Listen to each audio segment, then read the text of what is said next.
Item ಯಾವುದೇ ಇರಲಿ try ಮಾಡಿ ಆಚಿ ಚಿಕನ್ ಮಸಾಲಾ. ಆಚಿ ಚಿಕನ್ ಮಸಾಲಾ. ಬ್ರೇಕ್ ಫೇಲ್ಯೂರ್ ನಿಂದ ಬಸ್ಗಳ ನಡುವೆ ಆಕ್ಸಿಡೆಂಟ್ ಆಗಿದೆ. ಗಾಯಾಳುಗಳ ಭೇಟಿ ಬಳಿಕ ಸಚಿವ ಬೈರತಿ ಸುರೇಶ್ ಇದರ ಬಗ್ಗೆ ಸ್ಪಷ್ಟನೆಯನ್ನ ಕೊಟ್ಟಿದ್ದಾರೆ. ಇದು ಬ್ರೇಕ್ ಫೇಲ್ಯೂರ್ ಆಗಿರುವಂತಹ ಹಿನ್ನೆಲೆಯಲ್ಲಿನೇ ಈ ಒಂದು ಅಪಘಾತ ನಡೆದಿದೆ ಅನ್ನೋ ನಿಟ್ಟಿನಲ್ಲಿ ಒಂದು ಹೇಳಿಕೆಯನ್ನ ಕೊಟ್ಟಿದ್ದಾರೆ.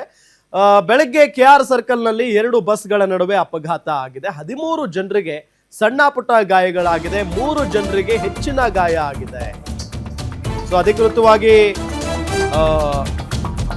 ಸಚಿವರೇ ಇಲ್ಲಿ ಸ್ಪಷ್ಟನೆಯನ್ನ ಕೊಟ್ಟಿರೋದು ಸಾರಿಗೆ ಸಚಿವರಾಗಿರುವಂತಹ ಬೈರತಿ ಸುರೇಶ್. 2 ಬಸ್ಗಳ ನಡುವೆ ಅಪಘಾತ ವಿಚಾರಕ್ಕೆ ಸಂಬಂಧಪಟ್ಟಂತೆ 13 ಜನರಿಗೆ ಸಣ್ಣ ಪುಟ್ಟ ಗಾಯಗಳಾಗಿರುವುದು, 3 ಜನರಿಗೆ ಹೆಚ್ಚಿನ ಗಾಯಗಳಾಗಿದೆ. ಡ್ರೈವರ್ ಅಭಿಷೇಕ್, ಪ್ರಯಾಣಿಕರಾದ ಶರಣಮ್ಮ, ಭಾಗ್ಯ ಜ್ಯೋತಿಗೆ ಗಂಭೀರ ಗಾಯ ಆಗಿದೆ. ಈಗ ಚಿಕಿತ್ಸೆ ಮುಂದುವರಿಸಲಾಗ್ತಾ ಇದೆ. ಡ್ರೈವರ್ ಮಾತನಾಡಿಸಿದಾಗ ಬ್ರೇಕ್ ಹಿಡಿದಿಲ್ಲ ಅಂತ ಅಂದ್ರು. ಆ ಬಗ್ಗೆ ಪರಿಶೀಲಿಸಿ ಅಂತ ಅಧಿಕಾರಿಗಳಿಗೆ ನಾನು ಹೇಳಿದ್ದೇನೆ. ಬ್ರೇಕ್ ಇನ್ಸ್ಪೆಕ್ಟರ್ ನಿಜವಾದ ಕಾರಣ ಏನು ಅಂತ ಹೇಳ್ತಾರೆ. ಗಾಯಾಳುಗಳ ಚಿಕಿತ್ಸಾ ವೆಚ್ಚವನ್ನ ನಾವೇ ಭರಿಸುತ್ತೇವೆ. ಗಾಯಾಳುಗಳ ಭೇಟಿ ಬಳಿಕ ಸಾರಿಗೆ ಸಚಿವ ಬೈರತಿ ಸುರೇಶ್ ಹೇಳಿಕೆಯನ್ನ ಕೊಟ್ಟಿದ್ದಾರೆ.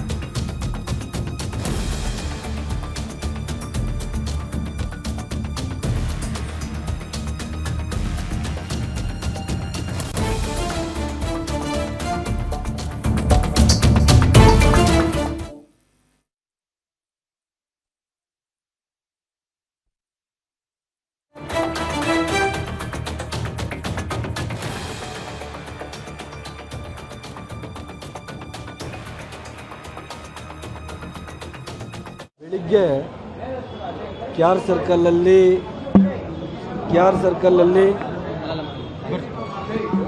2 ನಮ್ಮ BMTC EV ಬಸ್ಸಸ್ಸು ಆಕ್ಸಿಡೆಂಟ್ ಆಗಿದೆ. ಆಗಬಾರ್ದಾಗಿತ್ತು, ಘಟನೆ ಆಗಿದೆ. ಸುಮಾರು 13 ಜನ ಇಲ್ಲಿ ಅಡ್ಮಿಟ್ ಆಗಿದ್ದರು. ಮತ್ತು ಡೈರೆಕ್ಟಾಗಿ ಬೌರಿಂಗ್ ಹಾಸ್ಪಿಟ್ಲಿಗೆ 3 ಜನ ಹೋಗ್ಬಿಟ್ಟಿದ್ದಾರೆ. ಅದಕ್ಕೆ ಅವನು ಇಲ್ಲಿ ಕರ್ಕೊಂಬರ್ಲಿಕ್ಕೆ ನಮ್ಮ ಸೆಕ್ರೆಟ್ರಿ ಮತ್ತು ನಮ್ಮ MD ವ್ಯವಸ್ಥೆ ಮಾಡಿದ್ದಾರೆ. ಅವ್ರಿಗೂ ಸಹ ಇಲ್ಲೇ ಟ್ರೀಟ್ಮೆಂಟ್ ಕೊಡ್ತಾಯಿದ್ದೀವಿ.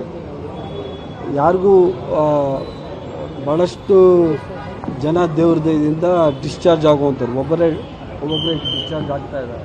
13 ಜನ ಡಿಸ್ಚಾರ್ಜ್ ಆಗ್ತಾಯಿದ್ದಾರೆ. ಇನ್ನು 3 ಜನ ನಮ್ಮ ಒಬ್ಬ ಡ್ರೈವರ್ ಅಭಿಷೇಕ್ ಮತ್ತು ಶರಣಮ್ಮ ಮತ್ತು ಭಾಗ್ಯ ಜ್ಯೋತಿ, ಇವರಿಗೆ ಸ್ವಲ್ಪ CT ಸ್ಕ್ಯಾನ್ ಎಲ್ಲ ಮಾಡ್ತಾಯಿದ್ದಾರೆ. But out of the danger ಇದೆ, ಮಾತಾಡ್ತಾ ಇದ್ದಾರೆ, ಎಲ್ಲ ಸರಿ ಇದೆ. ಬಟ್ ಆದ್ರೂ ನಾವೇ ಮುನ್ನೆಚ್ಚರಿಕೆಯಾಗಿ ಮುಂದೆ ಅವ್ರಿಗೇನು ತೊಂದರೆ ಆಗಬಾರ್ದು ಅಂತ ಹೇಳ್ಬಿಟ್ಟು MRI CT ಸ್ಕ್ಯಾನ್ ಎಲ್ಲ ಮಾಡಿಸಿ ಅವ್ರಿಗೆ ನಮ್ಮ ಇಲಾಖೆಯಿಂದ ಅವ್ರಿಗೆ ಏನೇನು ಸವಲತ್ತು ಸಿಗಬೇಕಾ ಎಲ್ಲನೂ ನಾವು ಮಾಡ್ತಾಯಿದ್ದೀವಿ. ಅದೇ ಈಗ ಮುಂದೆ ಇರುವಂಥದ್ದು ಟಾಟಾ ಬಸ್ಸು ಅಲ್ವಾ, ಮುಂದೆ ಇರೋದು ಲೇಲ್ಯಾಂಡ್, ಅದೇ ವಾಯುವಜ್ರ, ಹಿಂದೆ ಇರೋದು Tata vehicle. So Tata vehicle ಬಂದು ಅಶೋಕ ಲೇಲ್ಯಾಂಡ್ಗೆ ಹೊಡೆದಿರೋದು. ಅವ್ರು ಡ್ರೈವರ್ ಪ್ರಕಾರ ಮಳೆ ಜಾಸ್ತಿ ಬರ್ತಾಯಿತ್ತು, ಜಾರ್ತು, ಬ್ರೇಕ್ ಹಿಡಿದಿಲ್ಲ ಅಂತ ಹೇಳ್ತಾವ್ರೆ. ಅವನು ಸ್ವಲ್ಪ ಗಾಯ ಆಗಿದೆ ಅವ್ರಿಗೂ, ಡ್ರೈವರ್ಗೆ. ನಾವು ಈಗಾಗಲೇ ನಮ್ಮ ಟ್ರಾನ್ಸ್ಪೋರ್ಟ್ ಇಲಾಖೆ ನಮ್ಮ ಇವ್ರು ಹೇಳಿದ್ದೀವಿ, ಬ್ರೇಕ್ ಇನ್ಸ್ಪೆಕ್ಟರ್ಗೆ. ಅವ್ರು ಬಂದು ಚೆಕ್ ಮಾಡಿ ನೈಜವಾದ ಕಾರಣ ಏನು ಅಂತ ಚೆಕ್ ಮಾಡಿ ಅದಾದಮೇಲೆ ಮುಂದಿನ ಕ್ರಮ ನಾವು ತಗೊಳ್ತೀವಿ. ಯಾವುದರಲ್ಲಿ ಇಲ್ಲ CC ಕ್ಯಾಮ್ರಾ ಇದೆ, ಬಟ್ CC ಕ್ಯಾಮ್ರಲ್ಲಿ ಏನು ಅಂತ ಗೊತ್ತಾಗಲ್ಲ. ಟೆಕ್ನಿಕಲ್ ಪ್ರಾಬ್ಲಮ್ CC ಕ್ಯಾಮ್ರಲ್ಲಿ ಗೊತ್ತಾಗಲ್ಲ. ಟೆಕ್ನಿಕಲ್ ಪ್ರಾಬ್ಲಮ್ಮು ನಮ್ಮ ಇಲಾಖೆ ಟ್ರಾನ್ಸ್ಪೋರ್ಟ್ ಇಲಾಖೆಯವರೇ ಕಂಡುಹಿಡಿಯಬೇಕು. ನಮ್ಮ ಬ್ರೇಕ್ ಇನ್ಸ್ಪೆಕ್ಟರ್ ಬಂದು ನೈಜವಾದ ಕಾರಣ ಏನು ಅಂತ ನನಗೆ ಹೇಳ್ತಾರೆ. ಅದಾದಮೇಲೆ ನಮ್ಮ ಸೆಕ್ರೆಟ್ರಿ ರಿಪೋರ್ಟ್ ಹಾಕಿ MD ಎಲ್ಲ ನೋಡಿ ನಾವೇನು ಮುಂದೆ ಕ್ರಮ ತಗೋಬೇಕು ಅಂತ. ದೇವ್ರ ದಯದಿಂದ ಯಾರಿಗೂ ಪ್ರಾಣಾಪಾಯ ಆಗಿಲ್ಲ. ಅದಕ್ಕೆ ಬಿಳಕೆಯಿಂದ ಗುಲ್ಬರ್ಗಕ್ಕೆ ಬಂದೀವ್ರಿ. ಗುಲ್ಬರ್ಗದಿಂದ ಟ್ರೈನಲ್ಲಿ ಬಂದೀವ್ರಿ. ಟ್ರೈನಲ್ಲಿ ಬಂದು ಮೆಜೆಸ್ಟಿಕ್ ಇಳಿದು ಹೊಸ ರೋಡ್ ಬಸ್ ಹತ್ತಿ ಈ ಕಡೆ ಬಂದೀವ್ರಿ. ಬಂದು ದಾರ್ಯಾಗ ಈ ತರ ಆಕ್ಸಿಡೆಂಟ್ ಆಗ್ಯದ. 8 ಗಂಟೆ ಫಾಸ್ಟ್ ಆಗಿ ಬಂದು ಬಸ್ಸಲ್ಲಿ ಡಿಕ್ಕಿ ಆಗಿಬಿಟ್ಟದ. ನಾವು ಫ್ಯಾಮಿಲಿಯಲ್ಲಿ 10 ಜನ ಇವ್ರಿ. 2 ಬಹಳ ಸೀರಿಯಸ್ ಆದ್ರಿ, ಯಾರಿಗೇನಾಗಿಲ್ರಿ. ದುಡ್ಡು 200 ರೂಪಾಯಿ ಅಷ್ಟೇ ಕಟ್ಟಿವ್ರಿ ನಾವು, ಮತ್ತೆ ಏನ್ ದುಡ್ಡು ಕೇಳಿಲ್ರಿ. ಅಂದ್ರೆ ಭಾಗ್ಯ ಜ್ಯೋತಿಗೆ ಹಣಿ ಎಲ್ಲ ಕಾಲೆಲ್ಲ ತುಂಬಾ ನೋವಾಗ್ಯದ. ಜಾಸ್ತಿ ನೋವಾದ್ರಿ. ನಮ್ಮ ಅಮ್ಮಗನು ಬಾಯಿಗೆಲ್ಲ ಹಲ್ಲುದ್ರಿ. ತುಂಬಾ ಎಲ್ಲಾ ರಕ್ತ ಬಂದದ್ರಿ, ಕಿವಿಯಲ್ಲಿ ರಕ್ತ ಬಂದದ. ಅವ್ರಿಗೆ 50 ಅಷ್ಟೇ ಅವ್ರಿ 50 ಆದ್ರಿ. ಅವ್ರಿಬ್ರೇ ಬಾಳ ಸೀರಿಯಸ್ ಆದ್ರಿ. ಫಾಸ್ಟ್ ಹೆಂಗಾಯ್ತೇನ್ರಿ, ಫಾಸ್ಟ್ ಆಗಿ ಬಂದು ಹೋಗ್ಬಿಟ್ಟದ್ರಿ. ಒಂಟಿತ್ರಿ ಒಂಟ್ರಪ್ಲೆ ಹೋಗಿ ಆ ಬಸ್ಸಿಗೆ ಹೋಗಿ ಈ ಬಸ್ ಆಗ್ಬಿಟ್ಟದ. ಬಾಳ ತ್ರಾಸ. ಬಿಳಾಕೆಯಿಂದ ಗುಲ್ಬರ್ಗಾಕ ಬಂದೀವ್ರಿ. ಗುಲ್ಬರ್ಗದಿಂದ ಟ್ರೈನ್ ಅಲ್ಲಿ ಬಂದೀವ್ರಿ. ಟ್ರೈನ್ ಅಲ್ಲಿ ಬಂದ ಮೆಜೆಸ್ಟಿಕ್ ಇಳೋದು ಹೊಸ ರೋಡ್ ಬಸ್ ಹತ್ತಿ ಈ ಕಡೆ ಬಂದೀವ್ರಿ. ಬಂದು ದಾರ್ಯಾಗ ಈ ತರ ಆಕ್ಸಿಡೆಂಟ್ ಆಗ್ಯದ. 8 ಗಂಟೆ ಆಗ್ಯದ್ರಿ. 8 ಗಂಟೆ ಫಾಸ್ಟ್ ಆಗಿ ಬಂದು ಬಸ್ ಅಲ್ಲಿ ಡಿಕ್ಕಿ ಆಗಿಬಿಟ್ಟದ. ನಾವು ಫ್ಯಾಮಿಲಿಯಲ್ಲಿ 10 ಜನ ಇವ್ರಿ. ಇಬ್ಬರಿಗೆ ಬಾಳ ಸೀರಿಯಸ್ ಆದ್ರಿ, ಯಾರಿಗೇನ್ ಆಗಿಲ್ರಿ. ದುಡ್ಡು 200 ರೂಪಾಯಿ ಅಷ್ಟೇ ಕಟ್ಟಿವ್ರಿ ನಾವು, ಮತ್ತೆ ಏನ್ ದುಡ್ಡು ಕೇಳಿಲ್ರಿ. ಅಂದ್ರೆ ಭಾಗ್ಯ ಜ್ಯೋತಿಗೆ ಹಣಿ ಎಲ್ಲ ಕಾಲೆಲ್ಲ ತುಂಬಾ ನೋವಾಗ್ಯದ. ಜಾಸ್ತಿ ನೋವಾದ್ರಿ. ನಮ್ಮ ಅಮ್ಮಗನು ಬಾಯಿಗೆಲ್ಲ ಹಲ್ಲುದ್ರಿ. ತುಂಬಾ ಎಲ್ಲಾ ರಕ್ತ ಬಂದದ್ರಿ, ಕಿವಿಯಲ್ಲಿ ರಕ್ತ ಬಂದದ. ಅವ್ರಿಗೆ 50 ಆವ್ರಿ. ಅಷ್ಟೇ ಅವ್ರಿ 50 ಆದ್ರಿ. ಅವ್ರಿಬ್ರೇ ಬಾಳ ಸೀರಿಯಸ್ ಆದ್ರಿ.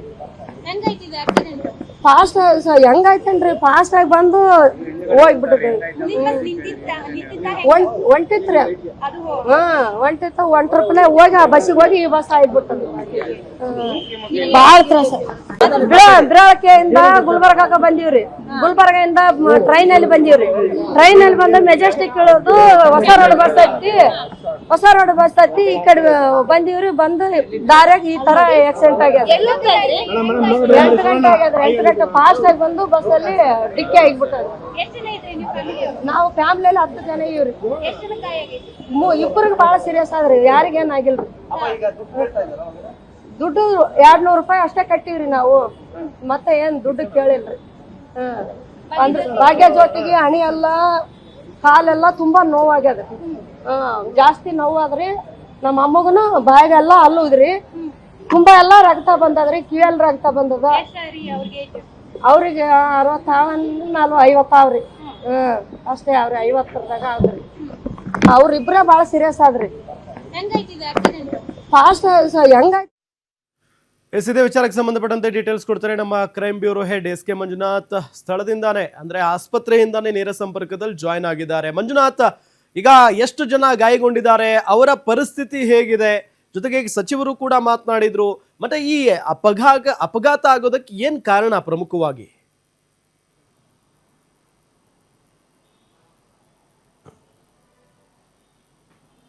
ಬೆಳಗ್ಗೆ 8:30 ಸುಮಾರಿಗೆ ಸಂಭವಿಸಿದಂತ BMTC ಬಸ್ಗಳ ಅಪಘಾತಕ್ಕೆ ಸಂಬಂಧಪಟ್ಟಂತೆ ಈಗ 13 ಜನ ಗಂಭೀರವಾಗಿ ಗಾಯಗೊಂಡಿರ್ತಕ್ಕಂಥ ಎಲ್ಲರನ್ನೂ ಸಹ ಸೇಂಟ್ ಮಾರ್ಥಾಸ್ ಆಸ್ಪತ್ರೆಯಲ್ಲಿ ದಾಖಲು ಮಾಡಿ ಚಿಕಿತ್ಸೆಯನ್ನು ಕೊಡಲಾಗ್ತಾ ಇದೆ. 13 ಜನರ ಪೈಕಿ ಚಾಲಕ ಅಭಿಷೇಕ್ ಸೇರಿದಂತೆ ಭಾಗ್ಯ ಜೊತೆಗೆ ಶರಣಮ್ಮ ಅಂತಕ್ಕಂಥವರ 3 ಸ್ಥಿತಿ ಗಂಭೀರವಾಗಿದೆ ಅಂತಕ್ಕಂಥ ಮಾಹಿತಿ ಸಿಗ್ತಾ ಇರ್ತಕ್ಕಂಥದ್ದು. ಇನ್ನು ಉಳಿದಂತ ಪ್ರಯಾಣಿಕರು ಏನು ಸಣ್ಣ ಪುಟ್ಟ ಗಾಯಗಳಾಗಿದೆ, ಅವರಿಗೆ ಬೇಕಾದಂತ ಪ್ರಾಥಮಿಕ ಚಿಕಿತ್ಸೆಯನ್ನು ಕೊಟ್ಟಿದ್ದಾರೆ. ಕೆಲವರಿಗೆ ಏನು ಡ್ರೆಸ್ಸಿಂಗ್ ಅನ್ನ ಮಾಡಿ ಅವರನ್ನು ಕಳಿಸಿಕೊಳ್ಳುವಂತ ಕೆಲಸವನ್ನ ಸಹ ಮಾಡಿದ್ದಾರೆ. ಇನ್ನುಳಿದಂತೆ ಏನು ಅಪಘಾತಕ್ಕೆ ಕಾರಣ ಏನು ಅನ್ನೋದನ್ನ ಪತ್ತೆ ಹಚ್ಚುವ ಸಲುವಾಗಿ ಈಗಾಗಲೇ ಏನು ಸಂಚಾರಿ ಪೊಲೀಸರು ಸ್ಥಳದಲ್ಲಿರ್ತಕ್ಕಂಥ CCTV ದೃಶ್ಯಾವಳಿಗಳನ್ನ ಪರಿಶೀಲನೆ ಮಾಡ್ತಾ ಇದ್ದಾರೆ. ಮತ್ತೊಂದು ಕಡೆ ಏನು 2 ಬಸ್ನಲ್ಲಿರ್ತಕ್ಕಂಥ ಡ್ಯಾಶ್ ಕ್ಯಾಮೆರಾಗಳನ್ನು ಸಹ BMTC ಘಟಕಗಳು ಆಯಾ ಘಟಕಗಳ ಸಿಬ್ಬಂದಿಗಳು ಭೇಟಿ ಕೊಟ್ಟು ಪರಿಶೀಲನೆಯನ್ನ ಸಹ ಮಾಡ್ತಾ ಇರ್ತಕ್ಕಂಥದ್ದು. ಚಾಲಕರನ್ನ ವಿಚಾರಿಸಿದಂತ ಸಂದರ್ಭದಲ್ಲಿ ಆತ ಬೆಳಗ್ಗೆ ಮಳೆ ಬರ್ತಾ ಇತ್ತು, ಮಳೆ ಬರ್ತಕ್ಕಂಥ ಸಂದರ್ಭದಲ್ಲಿ ರೋಡು ವಿಷನ್ ಚೆನ್ನಾಗಿತ್ತು, ಆದ್ರೆ ಬ್ರೇಕ್ ಕಂಟ್ರೋಲ್ಗೆ ಬಂದಿಲ್ಲ, ನೇರ ಏಕಾಏಕಿ ಬ್ರೇಕ್ ಫೇಲ್ಯೂರ್ ಆಗಿ ಮುಂದೆ ಇದ್ದಂತ ಬಸ್ಗೆ ಡಿಕ್ಕಿ ಹೊಡೆದಿದೆ ಅಂತಕ್ಕಂಥ ಒಂದು ಹೇಳಿಕೆಯನ್ನು ಸಹ ಕೊಟ್ಟಿದ್ದಾರೆ. ಇದಕ್ಕೆ ಸಂಬಂಧಪಟ್ಟಂತೆ ಆತನಿಂದ ಮಾಹಿತಿ ಕಲೆ ಹಾಕಿರ್ತಕ್ಕಂಥ ಬಸ್ಸು ಯಾವ ಬಸ್, ಎಲೆಕ್ಟ್ರಿಕ್ ಬಸ್ಸು, ಒಂದು ಬಸ್ ಬಂದು 3ನೇ ಡಿಪೋಗೆ ಸೇರಿದ್ದು, ಮತ್ತೊಂದು ಬಸ್ಸು 7ನೇ ಡಿಪೋಗೆ ಸೇರಿದಂತದ್ದು. 2 ಡಿಪೋ ಸಿಬ್ಬಂದಿಯು ಸಹ ಟೆಕ್ನಿಕಲ್ ಸ್ಟಾಫ್ ಏನು ಬಂದು ಆ ಬಸ್ಗಳ ಒಂದು ಸ್ಥಿತಿಗತಿ ಅಂದ್ರೆ ಬ್ರೇಕ್ ಇರಬಹುದು ಅಥವಾ ಬೇರೆ ಬೇರೆ ಏನು ತಾಂತ್ರಿಕ ಸಮಸ್ಯೆಗಳು ಕಂಡು ಬಂದಿತ್ತು ಅದರನ್ನ ಪರಿಶೀಲನೆ ಮಾಡುವಂತ ಕೆಲಸವನ್ನ ಈಗ ಮಾಡ್ತಾ ಇದ್ದಾರೆ. ಮತ್ತೊಂದು ಕಡೆ ಏನು ಆಸ್ಪತ್ರೆಯಲ್ಲಿ ಚಿಕಿತ್ಸೆ ಪಡಿತಾ ಇದ್ದಾರೆ ಅವರ ಬಗ್ಗೆ ಏನು ಇಲ್ಲಿ ಅವರ ಫೆಡರೇಷನ್ KSRTC ನೌಕರರ ಒಂದು ಫೆಡರೇಷನ್ ನ ಸದಸ್ಯರು ಸಹ ಭೇಟಿಗೆ ಕೊಟ್ಟು ಅವರ ಆರೋಗ್ಯವನ್ನು ವಿಚಾರಿಸುವಂತ ಕೆಲಸವನ್ನು ಸಹ ಮಾಡಿದ್ದಾರೆ. ಯಾಕಂದ್ರೆ ಚಾಲಕ ನಮಗೆ ನೇರವಾಗಿ ಮಾತನಾಡೋದಕ್ಕೆ ಸಿಕ್ಕಿಲ್ಲ, ಈಗ ಅವರಿಗೆ ಚಿಕಿತ್ಸೆ ನೀಡಲಾಗ್ತಾ ಇದೆ. ಅವರನ್ನ ಖುದ್ದು ಭೇಟಿ ಮಾಡಿ ಬಂದಿರತಕ್ಕಂಥ ಅವರು ಇಲ್ಲಿ ಇರ್ತಕ್ಕಂಥದ್ದು ಅವರನ್ನ ಮಾತಾಡ್ತಾರೆ. ಮೇಡಮ್ ನಮಸ್ತೆ. ಈಗ ಬೆಳಗ್ಗೆ ಅಪಘಾತ ಆಯಿತು, ಅಪಘಾತಕ್ಕೆ ಸಂಬಂಧಪಟ್ಟಂತೆ ನೀವು ಸ್ಥಳಕ್ಕೆ ಭೇಟಿ ಕೊಟ್ಟು ಈಗ ಚಾಲಕರನ್ನ ಅವರ ಯೋಗಕ್ಷೇಮವನ್ನು ವಿಚಾರಿಸ್ಕೊಂಡು ಬಂದಿದ್ದೀರಾ, ಹೇಗಾಯ್ತು ಅಂತ ಏನಾದ್ರು ಚಾಲಕರು ನಿಮ್ಮ ಹತ್ರ ಹೇಳಿದ್ರ ಮೇಡಮ್? ಅದೇ ನಾವಿವಾಗ ನಮ್ಮ ಡ್ರೈವರ್ನ ಮಾತಾಡ್ಸ್ಕೊಂಬಂದಿದ್ದೀವಿ, ಅಂದರೆ ನಮ್ಮ ಸಂಸ್ಥೆ ಕಂಡಕ್ಟರ್ನ. ಅವರು ಹೇಳಿದ ಪ್ರಕಾರ ಇಬ್ಬರು ಬಂದಿದ್ದಾರೆ ಅಲ್ಲಿ KR ಸರ್ಕಲ್ ಬಸ್ ಸ್ಟಾಪ್ಗೆ. ಇವರು ನಮ್ಮ ಮುಂದ್ಗಡೆ ಇದ್ದಿದ್ದ ಬಸ್ಸು ಅದು ಕೂಡ EV ಬಸ್ಸೇನೆ. ಅವರು ಬಂದು ನಿಲ್ಸ್ಕೊಂಡಿದ್ದಾರೆ, ಒಂದು 10 ಸೆಕೆಂಡ್ ನಿಲ್ಸಿದ್ದಾರೆ. ಹಿಂದ್ಗಡೆಯಿಂದ ಬಂದು ಈ EV ಬಸ್ಸು ಸಡನ್ ಆಗಿ ಹೊಡೆದಿದೆ, ಅದು ಜಾಮ್ ಆಗಿದೆ. ಆವಾಗ ಇವರು ಅಲ್ಲಿ ನಮ್ಮ ಕಂಡಕ್ಟರ್ ಇದ್ರಲ್ಲ, ಅವ್ರನ್ನ ನಾವು ಮಾತಾಡ್ಸಿದ್ದು.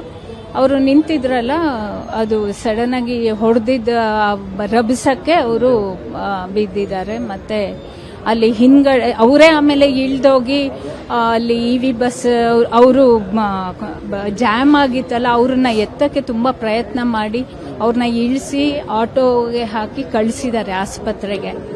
ಸೊ ಅಲ್ಲಿ ತುಂಬ ಅಲ್ಲಿ ಪ್ಯಾಸೆಂಜರ್ಸ್ಗೂ ಕೂಡ ಎಲ್ಲ ತುಂಬ ಇದಾಗಿದೆ, ಗಾಯಗಳಾಗಿವೆ. ಅವ್ರನ್ನ ಎತ್ತಕ್ಕೇನೆ, ಮುಂದ್ಗಡೆ ಕೂತಿದ್ದಂಥ ಪ್ಯಾಸೆಂಜರ್ಸ್ನ ಎತ್ತಕ್ಕೇನೆ ತುಂಬ ಪ್ರಯತ್ನ ಪಟ್ಟಿದ್ದಾರೆ. ಒಂದು ಅರ್ಧ ಗಂಟೆ ಆಗಿದೆ ಅಂತ ಅವರ ಪ್ರಕಾರ. ಸೊ ಈ ಥರದ್ದೆಲ್ಲ ಸಮಸ್ಯೆಗಳಾಗಿವೆ. ಅಭಿಷೇಕ್ ಸ್ಥಿತಿ ಹೇಗಿದೆ ಮೇಡಮ್ ಈಗ? ಅವರನ್ನ ನಾವು ನೋಡಕ್ಕೆ ಸಾಧ್ಯ ಆಗಲಿಲ್ಲ. ಅವರು ICUನಲ್ಲಿದ್ದಾರೆ. ICUನಲ್ಲಿ ಯಾರನ್ನೂ ಬಿಡ್ತಾ ಇಲ್ಲ. ಸ್ವಲ್ಪ ಗಂಭೀರವಾಗಿದೆ ಅಂತ ಅನಿಸ್ತಾ ಇದೆ, ಅದು ಅವರು ಹೇಳಿರೋ ಪ್ರಕಾರ. ನೋಡೋಣ. ಅವರಿಗೇನು ತಲೆಗೆ ಪೆಟ್ಟು ಬಿದ್ದಿರೋ ಥರ ಕಾಣ್ತಾ ಇದೆ. ಹಾಗಾಗಿ ನಮ್ಮನ್ನು ಕೂಡ ಅಲ್ಲಿ ಬಿಟ್ಟಿಲ್ಲ. ನಮಗೆ ಇಲ್ಲಿ ಒಳಗಡೆ ಬಿಡೋಕ್ಕೇನೆ ತುಂಬ ಕಷ್ಟ ಆಯಿತು. ಅವರು ನಮ್ಮನ್ನು ಬಿಡಲಿಲ್ಲ. ಹಾಗೂ ಹೀಗೂ ಮಾಡಿ ಒಳಗೆ ಬಂದ್ವಿ. ಈಗ ನಾವು ಎರಡೂ ಬಸ್ಸುಗಳು ಮೆಜೆಸ್ಟಿಕ್ ಇಂದ ಎಲೆಕ್ಟ್ರಾನಿಕ್ ಸಿಟಿ ಕಡೆ ಹೋಗ್ತಾ ಇದೆ. ಯಾವ ಕಡೆ ರೂಟ್? ನಮ್ಮ ಇದು ಬಸ್ಸು ಅತಿ ಬೆಲೆಗೆ ಹೋಗ್ತಾ ಇತ್ತು, ಅಂದರೆ ನಾವು ಇವಾಗ ಮಾತಾಡ್ಸಿದ್ರು. ಇನ್ನೊಂದು ಎಲೆಕ್ಟ್ರಾನಿಕ್ ಸಿಟಿ ಕಡೆ ಹೋಗ್ತಾ ಇತ್ತು ಅಂತ ಕಾಣುತ್ತೆ. ಕಂಡಕ್ಟರ್ ಪರಿಸ್ಥಿತಿ?